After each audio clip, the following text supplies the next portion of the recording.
सच, साहस, सरोकार।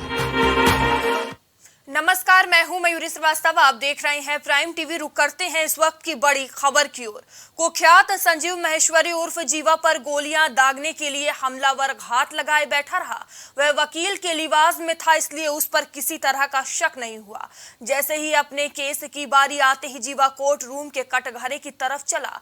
आरोपी विजय यादव ने उस पर ताबड़तोड़ गोलियां दागनी शुरू कर दी। पलक झपकाते ही जीवा ढेर हो गया। लखनऊ पुलिस ने हत्या को लेकर एफआईआर दर्ज कर ली है। साथ ही एसआईटी से 7 दिन के अंदर रिपोर्ट मांगी गई है।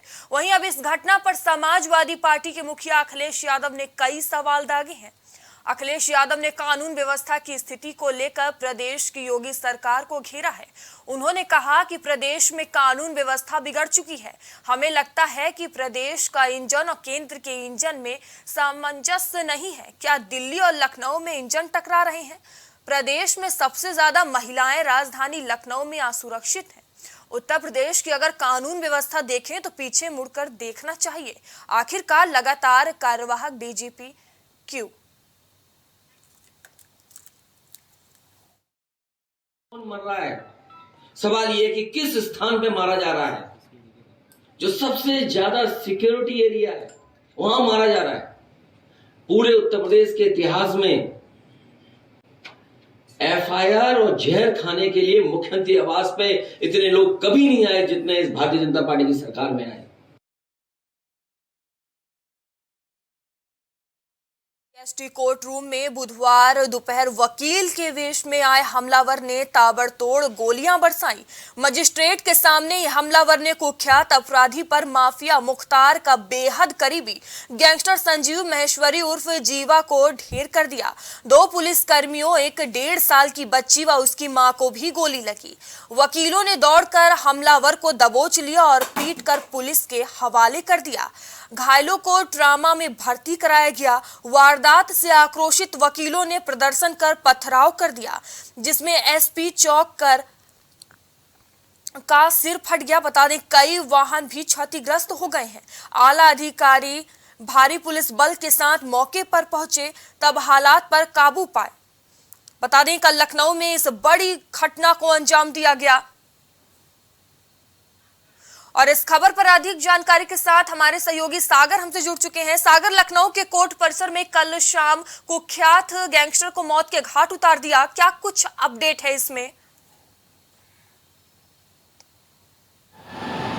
जी, कुल मिला के बहुत ही सुरक्षा व्यवस्था को लेकर मयूरी बहुत ही बेहद ही शर्मनाक घटना है, क्योंकि कोर्ट परिसर के अंदर एक वकील की वेशभूषा में एक व्यक्ति आता है जो कि विजय यादव नाम का रहता है, और वो पहले से ही कोर्ट परिसर में मौजूद होता है और कोर्ट परिसर के अंदर ही वो अपनी पिस्टल को वहाँ पर छुपा के रखता है। और जैसे ही तकरीबन 4 बजे के करीब की बात है, जैसे ही जीवा वहाँ पे पहुँचता है, उसके बाद उसका पेशी में कुछ देर बाद नंबर आने को होता है। जीवा जैसे ही उठ के खड़ा होता है तो पीछे से जो विजय यादव नाम का जो शूटर है उसे ताबड़तोड़ गोलियाँ मार देता है। तकरीबन 6 गोलियाँ उसे वो मारता है। उसके बाद से जो है भगदड़ मच जाती है कोर्ट में, और इस गोली कांड में 2 पुलिस वाले भी घायल हो जाते हैं और एक बच्ची जो है 18 महीने की बच्ची है, उसमें उसके भी गोली लगती है। और बच्ची की जो माँ होती है वो भी डर के मारे उसे गोद में उठा लेती है और उसकी उंगलियों से गोली सटकर चली जाती है। बच्ची की जब माँ उसे उठाती है तो बच्ची का जो कपड़ा है पूरी खून से लथपथ हो जाता है और उसे आनन फानन में और सिपाहियों को वकीलों की मदद से बलरामपुर अस्पताल पहुँचाया जाता है। और फिलहाल जो है उसके बाद जो विजय यादव जो भागने की कोशिश करता है उसे वहाँ पर मौजूद वकील पकड़ लेते हैं, क्योंकि वकील देखिए कोर्ट परिसर है तो जाहिर सी बात है भीड़ होगी, हमेशा से रहती है। तो वहाँ पर वकील उसे पकड़कर पहले पिटाई करते हैं, उसके बाद पुलिस को सुपुर्द कर देते हैं। पुलिस जो है उसे पकड़कर वजीरगंज थाने ले जाती है। उसके बाद आला अधिकारी को आना लगातार जमावड़ा शुरू हो जाता है। पूरे कोर्ट परिसर को पीएससी घेर लेती है और वहाँ पर जो मौजूद वकील हैं वो धरने पर बैठ जाते हैं। देखिए कहीं ना कहीं मयूरी सबसे बड़ी बात बताऊं तो कोर्ट परिसर में इस तरह से गोली कांड होना बहुत ही शर्मनाक घटना है और सुरक्षा व्यवस्था को एक बड़ी चुनौती देता है, क्योंकि वकीलों ने साफ ये मांग की थी जब वकील सुरक्षित नहीं है, जज सुरक्षित नहीं है, तो वाकई में क्या आम आदमी सड़कों पर सुरक्षित है? क्योंकि कोर्ट परिसर बेहद ही सुरक्षित जगह होती है। यहाँ पर तमाम वकील आते हैं, जज आते हैं और अपराधी आते हैं, फरियादी आते हैं, आरोपी आते हैं। जब यहाँ पर वकील की ड्रेस में एक आया व्यक्ति जो है ताबड़तोड़ 6 गोलियां मार देता है, तो कहीं ना कहीं किस पे भरोसा करे, किस कानून पे, पुलिस पे भरोसा किया जा सकता है। वकील इसको लेकर देर रात तक प्रदर्शन करते हैं और आज वकीलों ने पूरी तरह से लखनऊ के सारी कोर्ट ने कार बहिष्कार किया हुआ है। जी मयूरी। सागर, ये जो विजय यादव है जो जिसने गोली चलाई है, ये कौन है, कहां से है, इसका आपराधिक इतिहास क्या रहा? जी देखिए मयूरी, विजय यादव की बात करूं तो ये कुल मिला के जौनपुर का रहने वाला है और जौनपुर में इसके ऊपर एक केस दर्ज हुआ था, वो भी कोविड काल में, जब इसने कोविड कानून का उल्लंघन किया था। उसके बाद आजमगढ़ में इसके ऊपर एक केस दर्ज हुआ था लड़की को भगाने का, लेकिन हाँ उसके बाद से जो लड़की को भगाने वाला केस था उसमें मामला रफा दफा हो गया और उसमें भी वो बरी हो गया। फिलहाल इसके ऊपर 2 केस थे और कहीं ना कहीं देखिए फिलहाल अगर जो पकड़ा गया विजय यादव है उससे पुलिस लगातार पूछताछ करी, क्योंकि मुख्यमंत्री ने देर रात संज्ञान लिया था इस पूरे मामले को लेकर और एसआईटी की 3 सदस्यीय टीम गठित की थी, जिसमें एडीजी लेवल के अफसर हैं, वो जांच करेंगे, क्योंकि इसमें एडीजी टेक्निकल हैं, नीलाब्जा चौधरी भी हैं और अयोध्या के आईजी भी हैं। जो कुल मिला के देखिए जो विजय यादव है उसका कोई आपराधिक इतिहास तो है नहीं। फिलहाल वो जौनपुर का रहने वाला था, बीकॉम का छात्र था, बीकॉम पढ़ चुका था और 3 साल वो मुंबई में रहा है। मुंबई में रहने के बाद वो मार्च में घर आया और मार्च में घर आने के बाद वो फिलहाल 1 महीने पहले ही लखनऊ आया था और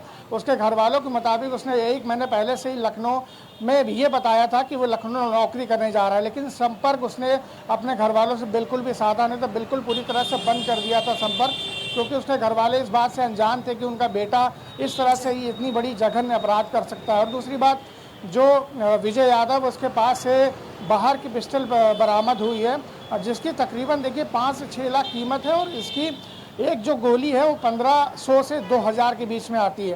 तो पुलिस हर पहलू से जांच कर रही है। जो बेरोजगार युवक है वो 5 से 6 लाख की पिस्टल कैसे खरीद सकता है और इतनी महंगी गोलियां कैसे इस्तेमाल कर सकता है, और इस्तेमाल भी करेगा तो उसको किसने दी। और सबसे बड़ा सवाल ये उठता है मयूरी की देखिए सुरक्षा व्यवस्था को लेकर वकील जो आक्रोशित हुए उनका आक्रोशित होना भी बिल्कुल लाजमी था, क्योंकि देखिए मेटल डिटेक्टर से होके जो वकील हैं, जज हैं, जो फरियादी तमाम लोग हैं वो गुजरते हैं, लेकिन कहीं ना कहीं देखिए वकीलों ने आरोप लगाया कि जो इलाका, पूरा इलाका है, जो हाईकोर्ट का इलाका है, दीवानी कोर्ट का इलाका, सिविल कोर्ट का इलाका है, यहाँ पर जो है मेटल डिटेक्टर कहीं ना कहीं पूरी तरह से काम नहीं कर रहे हैं इस वजह से। और जो पुलिसकर्मी होते हैं, पुलिसकर्मियों को जवाबड़ा तो वहाँ लगा रहता है, लेकिन वो किसी काम के नहीं होते, केवल वो अपने मोबाइल में ध्यान देते हैं। तो कहीं ना कहीं देखिए बहुत बड़ा आरोप लगाया गया है वकीलों द्वारा, सुरक्षा व्यवस्था पर लेके बहुत बड़ा सवाल है। और देर रात वकीलों की तरफ से, अवध बार एसोसिएशन की तरफ से एक पत्र जारी किया गया था कि अगर पुलिस 24 घंटे के अंदर कोर्ट की सुरक्षा का ख्याल नहीं रखती, कोर्ट की सुरक्षा नहीं बढ़ाती है, चाक चौबंद नहीं करती है, तो वकीलों का प्रदर्शन लगातार जारी रहेगा और वो महाअधिवेशन करेंगे और बहुत बड़ा धरना देंगे पूरे प्रदेश में। जी सागर, आपको मैं रोकना चाहूंगी, इस वक्त की बड़ी खबर सामने आ रही है। बता दें, लखनऊ बार एसोसिएशन कार बहिष्कार का ऐलान किया गया है। ये बड़ी खबर आपको लखनऊ से बता रहे हैं। आज कोर्ट में हुए हत्याकांड को लेकर ये कार बहिष्कार किया गया है। बता दें कि कल शाम बड़ी घटना को अंजाम दिया गया था। कोर्ट सुरक्षा व्यवस्था को कड़ी करने की एसोसिएशन ने मांग की है, जिसको लेकर आज कार बहिष्कार का ऐलान किया गया है। एसोसिएशन का आरोप कोर्ट में नहीं है कोई भी सुरक्षा की व्यवस्था। बता दें, कोर्ट में लगे मेटल डिटेक्टर को भी एसोसिएशन ने सही करने की मांग की है। 24 घंटे में पूरी ना होने पर एसोसिएशन आंदोलन करेगा, ये चेतावनी दी गई है। ये बड़ी खबर आपको बता रहे हैं लखनऊ से। अन्य लाभार्थियों को शासन की ओर से चाबी सौंपी जाएगी। लखनऊ बार एसोसिएशन कार बहिष्कार का ऐलान किया गया है। इस वक्त की बड़ी खबर आपको बता रहे हैं। तो एक बार फिर से हमारे संवाददाता सागर हमसे जुड़ चुके हैं। सागर, आज कोर्ट में हुए हत्याकांड को लेकर कार बहिष्कार का ऐलान कर दिया गया है, क्या कुछ जानकारी सामने आ रही है?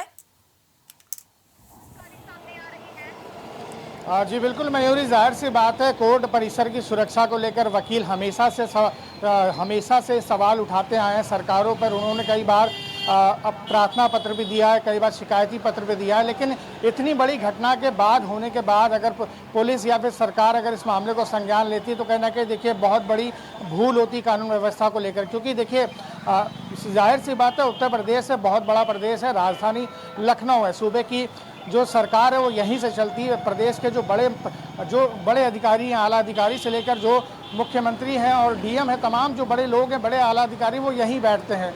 तो कहीं ना कहीं देखिए, अगर लखनऊ में, राजधानी लखनऊ में सुरक्षा व्यवस्था अगर चाक चौबंद नहीं है तो कहीं ना कहीं हम बहुत बड़ी सुरक्षा को ढील मानेंगे और सरकार की और कानून व्यवस्था की बहुत बड़ी लापरवाही इसमें सामने आई है। क्योंकि एक अपराधी किस्म का व्यक्ति जो है वो कोर्ट परिसर में घुस जाता है पिस्टल के साथ, उसके बावजूद भी उसकी चेकिंग नहीं होती। और कई बार वकीलों से भी हमने कल बात की थी, वकीलों ने पुलिस पर आरोप लगाया था कि जो पुलिस है वो चेकिंग के नाम पर केवल खाना पूर्ति करती है, बैठी रहती है, मोबाइल चलाती रहती है और वो किसी की चेकिंग पर ध्यान नहीं देती। कोई भी व्यक्ति आता जाता रहता है और खासकर अगर कोई वकील के ड्रेस में है तो पुलिस उस पर ज़्यादा ध्यान नहीं देती। क्योंकि देखिए, चाहे वकील हो, चाहे जज हो, चाहे कोई भी फरियादी हो, चाहे आरोपी हो, चाहे अपराधी हो, सबकी चेकिंग होनी चाहिए। क्योंकि कोर्ट परिसर है, बहुत ही सुरक्षा की जगह होती है। यहाँ पर कई लोग भी आते हैं, कई अपराधी किस्म के लोग भी आते हैं, कई वरिष्ठ वकील भी आते हैं। तो कहीं ना कहीं देखिए, वकीलों का ये जो महाअधिवेशन है, महाधरना है, इन्होंने 24 घंटे का अल्टीमेटम दिया है शासन को। और कल देर रात इन्होंने लेटर जारी कर ये कहा था कि अगर 24 घंटे के अंदर इस पूरे मामले पर संज्ञान ना लिया जाए, प्रदेश के जो भी सिविल कोर्ट है, हाई कोर्ट है और तमाम जो सेशन कोर्ट है, अगर उस पर सुरक्षा व्यवस्था का चाक चौबंद तरीके से व्यवस्थित ना किया जाए तो वो महाधरना करेंगे, कार बहिष्कार लगातार करते रहेंगे। तो देखिए, मुझे लगता है कि मयूरी जो महाधरने की बात कर रहे हैं वकील, उनका ये कहना बिल्कुल लाजमी होता है। क्योंकि सुरक्षा व्यवस्था यहाँ पर बहुत बड़ी भूल मानी जा रही है कानून व्यवस्था की तरफ से। जी धन्यवाद सागर तमाम जानकारियों के लिए। अब बता दें कि इस वक्त की एक और बड़ी खबर सामने आ रही है। जीवा हत्याकांड के बाद कोर्ट की सुरक्षा बढ़ाई गई है। ये लखनऊ से खबर आपको बता रहे हैं। बता दें, कल शाम बड़ी घटना को अंजाम दिया गया था, जिसके बाद कोर्ट की सुरक्षा बढ़ाई गई है। कोर्ट में जाने वाले वकीलों कर्मचारियों का आई कार्ड देखकर ही अंदर जाने की परमिशन दी जा रही है। जीवा हत्याकांड के बाद से ही कोर्ट की सुरक्षा बढ़ाई गई है। ये लखनऊ से खबर आपको बता रहे हैं। कोर्ट में जाने वाले वकीलों और कर्मचारियों की चेकिंग की जा रही है। ये तस्वीरों में आप देख सकते हैं, वकील और कर्मचारियों की चेकिंग की जा रही है। वकीलों कर्मचारियों का आई कार्ड देखकर ही अंदर जाने की परमिशन दी जा रही है। जीवा हत्याकांड के बाद कोर्ट की सुरक्षा बढ़ाई गई है। लखनऊ से ये खबर आपको बता रहे हैं। कोर्ट में जाने वाले वकीलों और कर्मचारियों की चेकिंग की जा रही है। वकीलों कर्मचारियों का आई कार्ड देखकर ही अंदर जाने की परमिशन दी जा रही है। और इस खबर पर हमारे संवाददाता कलीम हमसे जुड़ चुके हैं। कलीम, जीवा हत्याकांड के बाद से कोर्ट की सुरक्षा बढ़ा दी गई है, क्या कुछ जानकारी?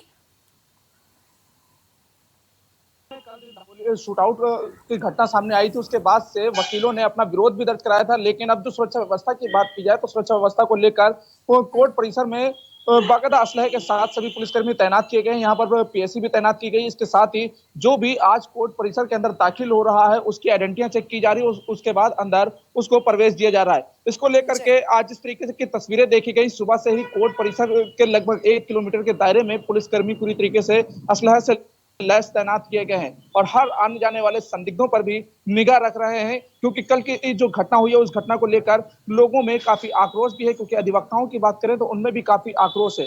क्योंकि जिस तरीके से जौनपुर का रहने वाला विजय ने जिस तरीके से संजीव जीवा की हत्याकांड को अंजाम दिया है कोर्ट परिसर के अंदर, उसको लेकर के जिस तरीके से कानून व्यवस्था पर सवाल उठा था और सुरक्षा व्यवस्था पर सवाल उठा था, उन सभी बातों को लेकर के आज सख्ती बरती जा रही है और लगातार कुछ चप्पे चप्पे पर पुलिस की निगाह भी रखी गई है। अगर मयूरी जी इस मामले में हम आपको अगर बताएंगे तो घटना यह है कि जिस तरीके से कल दिन दहाड़े हत्या हुई और हत्या करने के बाद इस मामले में जांच की जो कड़ियां हैं वो बढ़ाई गई। लेकिन देर रात को एसआईटी की टीम ने भी मौके पर पहुंचकर जिस तरीके से जांच की है तो जांच में जिस तरीके से सामने आया है कि यहाँ पर जो कैमरे लगे हुए थे वो कैमरे नहीं चल रहे थे। इसके साथ ही जो मेटल डिटेक्टर लगा हुआ था वो भी नहीं चल रहा था, जिसका पूरा फायदा उस शूटआउट में जो बदमाश था, जो हमलावर आया था, उसने पूरा फायदा उठाया था और वकील के भेष में असलहा लेकर अंदर पहुंच गया था। उसके बाद से अब जो लापरवाहियां देखी गई, उन लापरवाहियों पर पर्दा डालने के लिए आज सख्ती भले ही बरती जा रही है। क्योंकि गेटों पर पुलिसकर्मी तैनात किए गए हैं और आइडेंटिटियां चेक करके अंदर दाखिला दे रहे हैं। तो जाहिर सी बात है, अगर यही काम पहले किया गया होता तो इस तरीके की घटना कोर्ट परिसर में नहीं हुई होती। फिलहाल अब घटना तो हो गई और घटना के बाद जो है सख्ती भी बरत दी गई है, लेकिन ये सख्ती इस तरीके से बढ़ती जा रही है, क्या ये सख्ती लगातार बरकरार रहेगी या फिर इस सख्ती पर धीरे धीरे ये सख्ती भी ढीली पड़ जाएगी। फिलहाल आज की जो तस्वीर है कोर्ट परिसर के अंदर, वो तस्वीरें कुछ और बयां कर रही है, क्योंकि आज की जो सख्ती दिख रही है वो अलग ही तस्वीर है। क्योंकि जो वकीलों ने अपना विरोध दर्ज कराया, वकीलों ने अपना जो कार बहिष्कार का ऐलान भी किया है, उसको वो कार बहिष्कार का ऐलान इसलिए किया गया कि जो तरीके से कोर्ट परिसर में घटना हुई है, उस घटना पे जो सुरक्षा व्यवस्था की बात कही जा रही है कि कोर्ट परिसर में सुरक्षा के पुख्ता इंतजाम किए जाए, पुलिसकर्मी जो लगे रहते हैं उन पर भी सवाल उठाए गए थे। उन सवालों के बाद अब जो सख्ती दिखाई जा रही है वो कहीं ना कहीं ये कहा जा रहा है कि इस घटना के बाद से संज्ञान लिया गया और संज्ञान लेने के बाद अब अलर्ट दिख रहे हैं। मयूरी जी, कलीम, इस हत्याकांड को लेकर लगातार विपक्षी दल हमलावर नजर आ रहे हैं, लगातार कानून व्यवस्था, सुरक्षा व्यवस्था को लेकर सवाल खड़े कर रहे हैं और लाजमी भी है इस तरह के सवाल उठना, क्योंकि पहले पुलिस की निगरानी में अतीक अशरफ की हत्या होती है, अब एक बार फिर से कोर्ट परिसर में हत्या होती है। पुलिस पर कैसे भरोसा किया जाए? देखिए, जाहिर सी बात है, जो पुलिस का घेरा है वो पुलिस का घेरा अब मजबूत नहीं दिख रहा है, क्योंकि आपको याद है कि जिस तरीके से जो जेल में कुख्यात बदमाश बंद है, उनके परिजन लगातार उनकी हत्याओं को लेकर के लगातार आवाज उठा रहे हैं कि उनकी किसी भी समय हत्या की जा सकती है, फिर चाहे जेल में हत्या की जाए या फिर बाहर उनकी हत्या की जाए। क्योंकि जिस तरीके से अतीक की हत्या जो हुई थी, अतीक अशरफ की जो हत्या कांड को अंजाम दिया गया था, उसमें भी पुलिस का घेरा तोड़ा गया था, क्योंकि जो पुलिस की का घेरा एक मजबूत घेरा बताया जाता है, लेकिन उसमें लापरवाहियां बढ़ती जा रही थी, उसका पूरा फायदा हमलावर उठा रहे थे। क्योंकि हमलावर कोई एक पेशेवर हमलावर नहीं है, लेकिन उनका अगर हुलिया देखा जाए, घटना के बाद उनका जो एक रवैया देखा जाए, उससे साफ अंदाजा लगाया जा सकता है कि वो एक पेशेवर की तरह दिखना चाह रहे हैं, लेकिन वो हमलावर पेशेवर नहीं है। लेकिन इस घटना के पीछे क्या कुछ वजह रहती है, क्योंकि जिस तरीके से माफिया ब्रदर्स की हत्याकांड को अंजाम दिया गया था, उसमें जो घटनाक्रम बताया गया था, जिस तरीके से हत्याकांड को अंजाम देना बताया गया था, लेकिन वो दिशा कुछ और दिख रही थी। लेकिन उसमें जो इस तरीके से एसआईटी जांच कर रही थी, वो एसआईटी अभी तक उसमें किसी नतीजे पर नहीं पहुंची है। लेकिन जो संजीव जीवा की हत्याकांड की बात करें तो उसमें भी जिस तरीके से हमलावर आया था, वो हमलावर भी पेशेवर हमलावर नहीं था। फिलहाल उसी घटनाक्रम की तरह इस घटनाक्रम में भी जो आरोपी है, उसके परिजन ने जो बताया कि वो जो विजय है वो गांव में परिजन को ये बता करके निकला था कि वो लखनऊ में जॉब करने के लिए जा रहा है। परिजनों को ये बात मालूम नहीं थी कि आखिर वो लखनऊ में जॉब करने आ रहा है या फिर वो किसी हत्याकांड को अंजाम देने आ रहा है। फिलहाल सवाल ये उठता है कि आखिर कोर्ट परिसर के अंदर जो मेटल डिटेक्टर लगे हैं, वहां पर पुलिसकर्मी तैनात रहते हैं और जो गेट पर पुलिसकर्मी तैनात रहते हैं, वो आखिर उस हमलावर को क्यों नहीं पहचान पाए? क्या उसकी चेकिंग नहीं की गई थी? क्योंकि पिस्टल ले जाना कोर्ट के अंदर अपने आप में एक बड़ी बात है, क्योंकि अंदर जिस तरीके से शूटआउट को अंजाम दिया गया, तो जाहिर सी बात है पुलिस की लापरवाही साफ है। लेकिन इस लापरवाही पर अभी तक किसी की भी जिम्मेदारी तय नहीं की गई है। लेकिन सुरक्षा व्यवस्था बढ़ाने की जो बात कही गई थी, वो सुरक्षा व्यवस्था फिलहाल अभी बढ़ा दी गई है, क्योंकि यहाँ पर पीएससी के साथ जो स्थानीय पुलिस है और जो अधिकारी हैं, वो भी लगातार मॉनिटर करने में लगे हुए हैं। पीएससी बल भी पूरी तरीके से यहाँ पर तैनात कर दिया गया है। जी कलीम, जैसा कि अभी आपने बताया, लगातार हत्या की आशंका जताई जाती है और इस मामले में भी ऐसा है। 30 जनवरी 2021 को जीवा की पत्नी ने हत्या की आशंका जताई थी। उन्होंने एक पत्र भी लिखा था और कहा था कि वीडियो कॉन्फ्रेंसिंग के जरिए उनकी पेशी की जाए। कलीम, आपको आवाज आ रही मेरी? कलीम से फिर से जुड़ने की कोशिश करेंगे। बता दें कि लखनऊ में कल बड़ी घटना को अंजाम दिया गया। कोर्ट रूम में गैंगस्टर को मौत के घाट उतार दिया गया और ये घटना कहीं ना कहीं सुरक्षा व्यवस्था को लेकर, कानून व्यवस्था को लेकर तमाम बड़े सवाल खड़ा कर रहा है। इस पूरे मामले पर विपक्षी दल भी लगातार हमलावर नजर आ रहे हैं।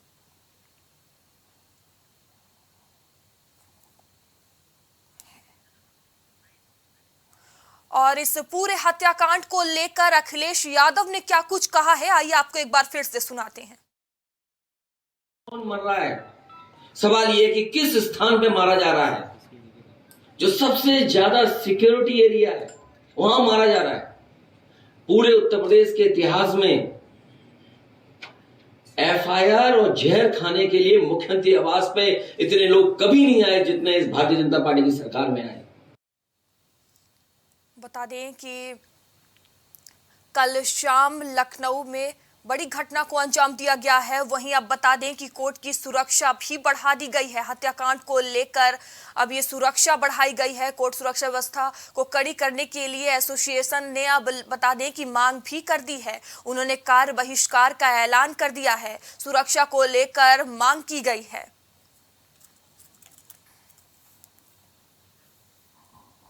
बता दें कि SC/ST कोर्ट रूम में बुधवार दोपहर वकील के भेष में हमलावर ने ताबड़तोड़ गोलियां बरसाई। मजिस्ट्रेट के सामने हमलावर ने कुख्यात अपराधी और माफिया मुख्तार का बेहद करीबी गैंगस्टर संजीव महेश्वरी उर्फ जीवा को ढेर कर दिया। 2 पुलिस कर्मियों, एक 1.5 साल की बच्ची व उसकी मां को भी गोली लगी। वकीलों ने दौड़कर हमलावर को दबोच लिया और पीट कर पुलिस को सौंप दिया। घायलों को ट्रॉमा सेंटर में भर्ती कराया गया है। वारदात से आक्रोशित वकीलों ने प्रदर्शन कर पथराव किया, जिसमें ACP चौक का सिर फट गया। कई वाहन भी क्षतिग्रस्त हो गए हैं। आला अधिकारी भारी पुलिस बल के साथ मौके पर पहुंचे, तब हालात पर काबू पाया गया। उधर मुख्यमंत्री योगी आदित्यनाथ ने घटना की जांच के लिए SIT गठित की है। मोहित अग्रवाल चौधरी और प्रवीण कुमार 1 सप्ताह में जांच कर पूरी रिपोर्ट देंगे। कोर्ट फायरिंग के बाद यूपी के स्पेशल DG प्रशांत कुमार ने एक आदेश जारी कर सभी जिला अदालतों में सुरक्षा बढ़ाने की बात कही है। बता दें कि लखनऊ में कल ये बड़ी घटना को अंजाम दिया गया।